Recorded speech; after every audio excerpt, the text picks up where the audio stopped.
Hello everyone, मैं Rishi Kumar Rajans career private limited के online YouTube channel पर आपका स्वागत करता हूं। लास्ट वीडियो में डीसी मशीन के सिद्धांत पर, उसकी वर्किंग पर चर्चा किए थे। आज जो है टाइप्स ऑफ डीसी मशीन के बारे में चर्चा करते हैं। तो देखिए, टाइप्स ऑफ डीसी मशीन जो है कनेक्शन के आधार पर मुख्य तौर पर जो है दो प्रकार के होते हैं। एक होता है आपके पास सेल्फ एक्साइटेड डीसी मशीन और दूसरा होता है आपके पास separately excited DC machine. Self excited DC machine कहने का मतलब होता है, देखिए डीसी मशीन के अंतर्गत मुख्य तौर पर दो प्रकार की वाइंडिंग होती है। एक होती है फील्ड वाइंडिंग और दूसरी होती है आर्मेचर वाइंडिंग। फील्ड वाइंडिंग का काम होता है मुख्य चुंबकीय फ्लक्स उत्पन्न करना और आर्मेचर वाइंडिंग का मुख्य काम होता है, यदि वो जनरेटर वाला भाग है तो आपके पास ईएमएफ जनरेट करेगा, यदि मोटर वाला भाग है तो वह टॉर्क उत्पन्न करेगा। ठीक है, तो इन्हीं दोनों वाइंडिंग के कनेक्शन के आधार पर टाइप्स ऑफ डीसी मशीन जो है निम्न प्रकार की होती है, जो आपके सामने में स्क्रीन पर है। ठीक है, तो सेल्फ एक्साइटेड कहने का मतलब होता है यदि डीसी मशीन स्वयं ही अपने फील्ड वाइंडिंग को सप्लाई दे, अपने फील्ड वाइंडिंग को उत्तेजित करे, एक्साइट करे, तो उसी को हम लोग सेल्फ एक्साइटेड डीसी मशीन कहते हैं। उसी तरीके से यदि उसके फील्ड वाइंडिंग को सेपरेट डीसी सोर्स से या अलग डीसी सप्लाई से अगर चार्ज करते हैं तो उसे हम लोग सेपरेटली एक्साइटेड डीसी मशीन कहते हैं। तो सेपरेटली एक्साइटेड डीसी मशीन में यहाँ पर आप लोग देख रहे हो, ये वाला जो भाग है इसको फील्ड वाइंडिंग बोलते हैं। ये आपके पास फील्ड वाइंडिंग है और ये आपके पास आर्मेचर वाइंडिंग है। डीसी मशीन के अंतर्गत में दो ही आपके पास मुख्य वाइंडिंग होते हैं। ठीक है, तो यदि आपके पास इसकी फील्ड वाइंडिंग को सेपरेट डीसी सोर्स से सप्लाई किया गया तो सेपरेटली एक्साइटेड हो गया। अब इन्हीं फील्ड वाइंडिंग और आर्मेचर वाइंडिंग को यदि अलग अलग कनेक्शन के आधार पर, अलग अलग जो संयोजन के आधार पर देखा जाए तो यहाँ पर तीन मुख्य प्रकार होते हैं, शंट, सीरीज और आपके पास कंपाउंड। ठीक है, तो शंट कहने का मतलब होता है पैरेलल। यदि आर्मेचर वाइंडिंग के समानांतर क्रम में अगर फील्ड वाइंडिंग को कनेक्ट किया जाए तो इससे बनने वाला मशीन डीसी शंट मशीन कहलाता है। उसी तरीके से यदि फील्ड वाइंडिंग आर्मेचर वाइंडिंग के श्रेणी क्रम में हो, सीरीज में हो, तो वो डीसी सीरीज मशीन कहलाता है। और शंट और सीरीज इन दोनों का जो मिक्सचर होता है, इन दोनों का कंपाउंड होता है, वो आपके पास डीसी कंपाउंड मशीन होता है। तो इसमें आप देखिएगा, ये जो वाइंडिंग है इसको हम लोग शंट वाइंडिंग कहेंगे, ये आपके पास शंट वाइंडिंग कहलाता है। और ये जो वाइंडिंग है ये आपके पास सीरीज वाइंडिंग कहलाता है। मतलब ऐसा डीसी मशीन जिसमें शंट वाइंडिंग और सीरीज वाइंडिंग दोनों अवेलेबल हो, उसी को हम लोग डीसी कंपाउंड मशीन कहते हैं।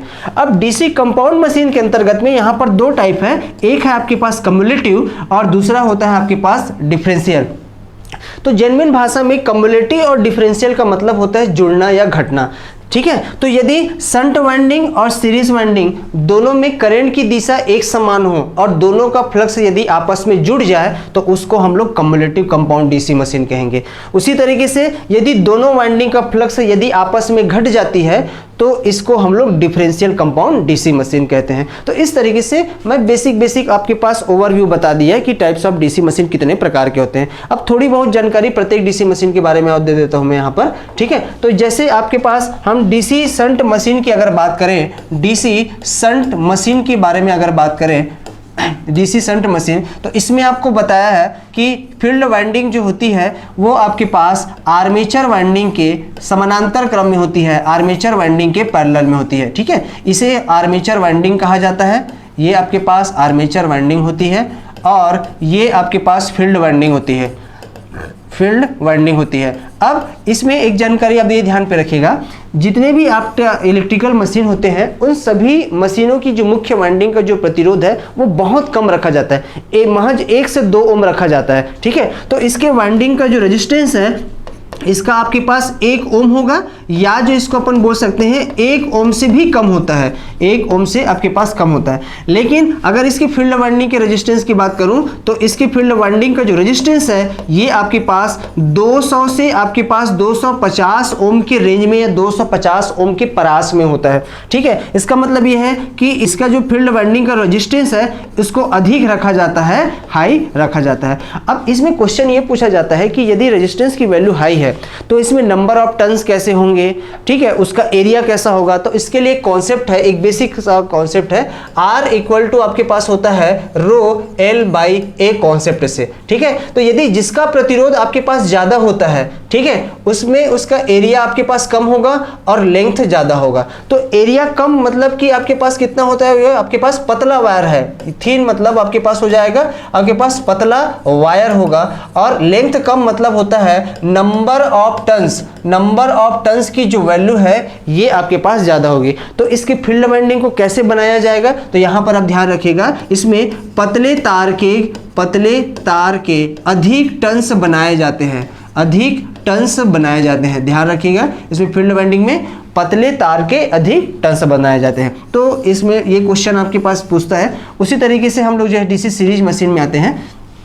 तो डीसी सीरीज मशीन में इस केस में क्या होता है कि जो फील्ड वाइंडिंग है आपका इस तरीके से, और ये आपके पास आर्मेचर वाइंडिंग है, इन दोनों को जो है श्रेणी क्रम में रखा था। आर्मेचर की सीरीज में आपके पास फील्ड वाइंडिंग है, तो ये फील्ड वाइंडिंग का आपके पास प्रतिरोध होगा, ये आपके पास आर्मेचर वाइंडिंग का प्रतिरोध होगा।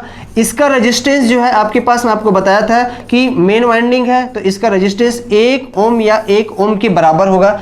अब इसके फील्ड वाइंडिंग के रेजिस्टेंस के बारे में बात करते हैं। तो जनरली जब कभी भी आर्मेचर वाइंडिंग की सीरीज में जोड़ी जाती है तो रेजिस्टेंस की वैल्यू को इसे हमेशा कम रखा जाता है, इसे हमेशा जो है लो रखा जाता है, ठीक है। इसका रेंज भी महज जो है आपके पास आरएसी की वैल्यू 1 ओम से या 1 ओम से कम होगी या 1 ओम के आपके पास बराबर होगी। तो इस तरीके से आरएसी की जो वैल्यू है, इसकी वैल्यू को आप कैसे बताओगे कि इसमें फेरों की संख्या क्या होगी, क्षेत्रफल क्या होगा। तो इसके लिए आप क्या कर सकते हो कि यहाँ पर प्रतिरोध का मान यहाँ पे कम है, ठीक है, तो यहाँ पे लेंथ का मान कम होगा और आपके पास एरिया ज्यादा होगा। तो एरिया ज्यादा होना मतलब कि आपके पास मोटा वायर के आपके मतलब कि आपके पास थिक वायर होता है। उसी तरीके से लेंथ कम है तो इसमें नंबर ऑफ जो टन्स है, फेरों की जो संख्या है ये आपके पास कम होगी। तो इसे आपके पास कैसा बोला जाएगा, इसमें मोटे वायर के कम टन्स बनाए जाते हैं, ठीक है। तो इसको क्या बोलेंगे हम लोग, जो है मोटे वायर के कम टन्स बनाए जाते हैं,